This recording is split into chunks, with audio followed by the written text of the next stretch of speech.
আমি এমন একটা পর্যায়ে এসে দাঁড়িয়ে আছি যেখানে আমি কিছুই করতে পারতেছি না।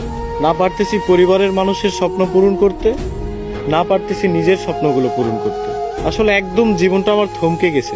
আমি কিছুই করতে পারতেছি না। কি হচ্ছে আমার জীবনের সাথে, কেন হচ্ছে, এই হিসাবগুলো আমি মিলাতে পারতেছি না। বিশ্বাস করেন ভাই, প্রচুর পরিমাণে ডিপ্রেশন কাজ করতেছে ভিতরে। আমি অনেক ডিপ্রেশনের মধ্যে আছি। আমার জীবনের সাথে কেন এগুলো হচ্ছে আমি নিজেও জানি না। তবে একটা জিনিস কি, কোনো কিছুর হিসাব আমি মিলাতে পারতেছি না। একটা সময় ডিপ্রেশন কি জিনিস জানতাম না, এখন জানতেছি। তবে একটা কথা মাথায় রাখবেন, ডিপ্রেশন বিভিন্ন ধরনের হয়। শুধুমাত্র প্রেম বিচ্ছেদের কারণেই যে মানুষ ডিপ্রেশনে ভোগে, বিষয়টা এমন না। সবচেয়ে ভয়ানক ডিপ্রেশন হচ্ছে ফ্যামিলি প্রবলেম। হ্যাঁ, এগুলো আপনারা বুঝবেন না। যারা মধ্যবিত্ত পরিবারের, একমাত্র তারাই বুঝবে। ডিপ্রেশন অনেক কঠিন একটা জিনিস।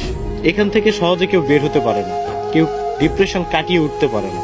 তবে আলহামদুলিল্লাহ, ধৈর্য ধরে আছি, ভালো কোনো একদিন আসবে।